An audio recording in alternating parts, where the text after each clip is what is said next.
Ребят, всем привет! Не забудьте подписаться, поставить лайк, а мы сегодня с Денисом покажем вам, как готовится настоящий карбонара. Сегодня приготовим карбонару, узнаем, почему я проиграл в Москве $100, ну и как переводится данное блюдо. Наговорил, поехали. Про $100 ты вообще прям в точку это самое. Так что, ребят, подпишитесь, досмотрите это видео до конца. Я думаю, что где-то в конце Денис нам расскажет этот секрет про $100. Начнем непосредственно с жидкой основы, то есть для жидкой основы нам потребуется 2 желтка. Немного сливок, желательно, чем жирнее, тем вкуснее. Я возьму 22%, как бы. Здесь по составу, как бы, если мы делаем на порцию, то есть 50 грамм на одну порцию. Ну, мы сейчас будем делать 2, поэтому и 2 желтка возьмем. И добавим немного соуса бешамель, то есть это белый классический соус на основе сливочного масла и муки. То есть тоже грамм 80. Для чего я это делаю? Добавляю бешамель. Первый момент, я сокращаю расход более дорогого продукта. Ну, не парьтесь, если у вас сразу не все получается. Руками тоже можно. А второй момент, как бы, мне нравится текстура данного соуса.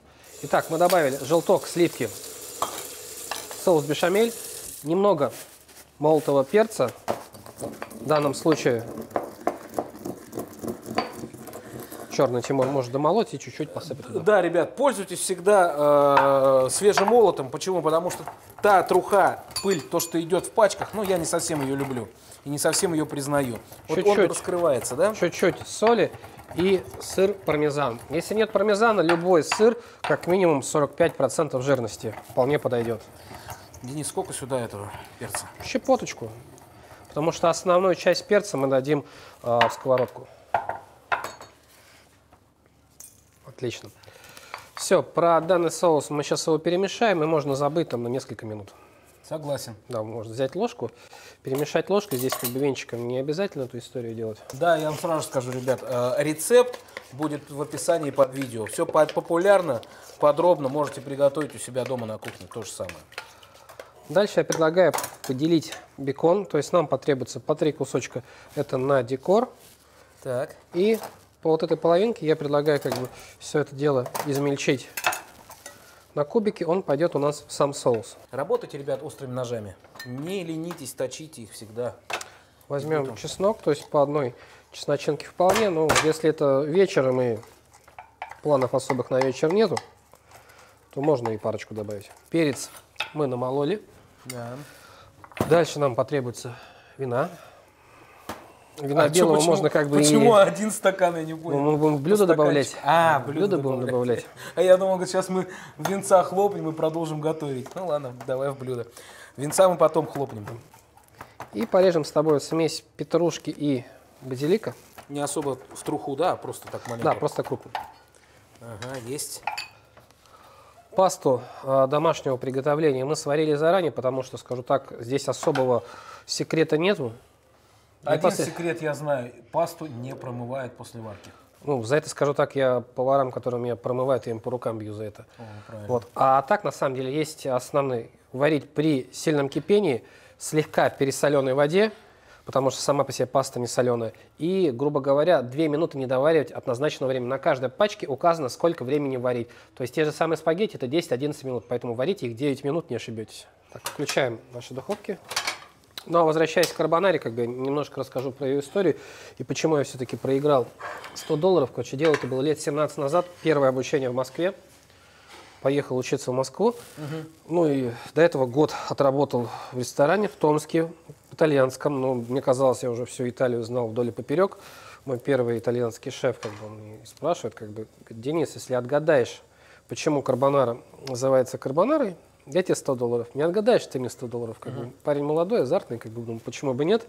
Ну и давай рассказывать историю. Карбонат и все такое. На что он сказал, не факт. На самом деле все просто. Карбон, уголь, карбонейра, шахтер, что в переводе еда шахтеров. Достаточно плотное, мощное блюдо. Да. А для шахтеров итальянских, не тех, которые, как у нас в Кемерово на шахтах работают, а именно шахтеры подразумевается, которые добывают древесный уголь. Вот это мои первые $100, которые проиграл, и больше на такие трюки не покупаюсь. Короче, ребят, знайте, используйте этот трюк и зарабатывайте по $100 каждый раз с тем, кто будет с вами на это. Да, на доверчивых молодых шеф-поварах. Да. Так, я предлагаю сначала обжарим бекон.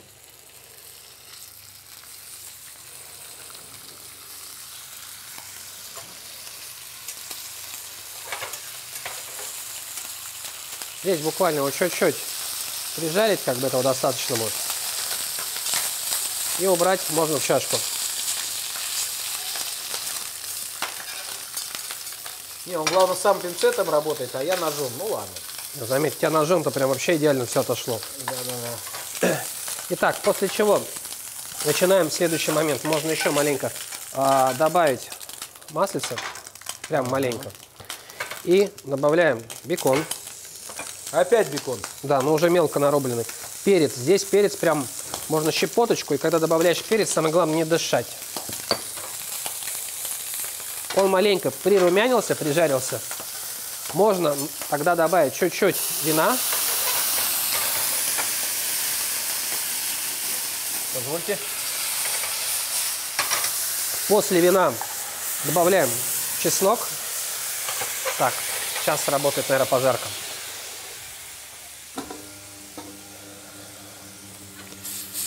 Добавляем чеснок. Как я и говорил. Пожарка заработала.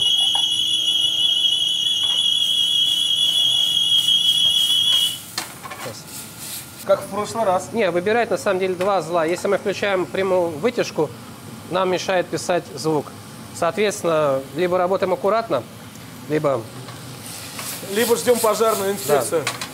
Итак, вылили, добавили.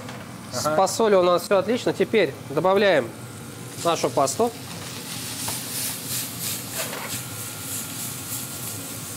Уменьшаем огонь.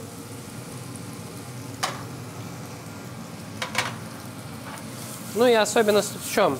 Сейчас выливаем соус, и здесь надо будет интенсивно вымешивать.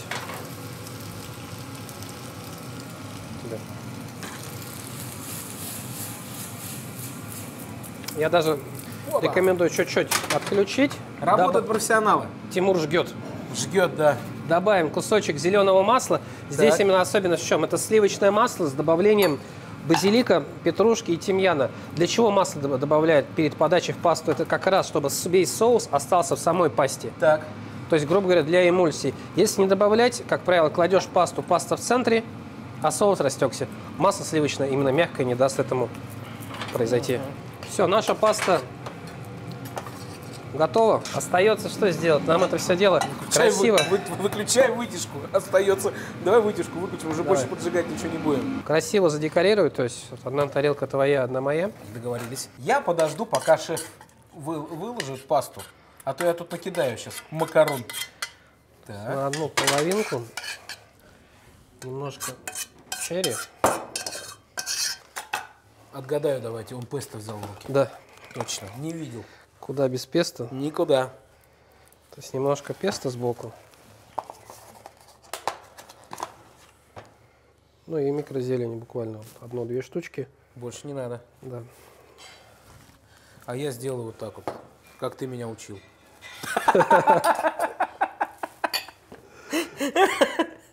Нет, я сделаю Нет, так. как ты учил мою тарелку. Да.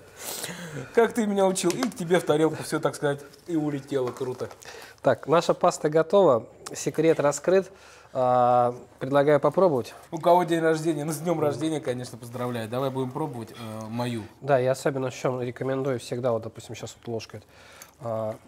Хотя в Италии, говорят, так едят дети, Так. именно с ложкой. Но я скажу, мне всегда так удобнее и вкуснее. То есть мы наматываем на ложку. Так, меня подожди, у меня не намоталось. Короче, я что-то я делаю не так, что-то пошло. Не, все так делаешь. Ну-ка. Ну. Это вкусно. Морду вытру. Ребят, короче, рецепт в описании. Денису респект. Нам лайк. Ну и всем добра и хорошего настроения. Точно.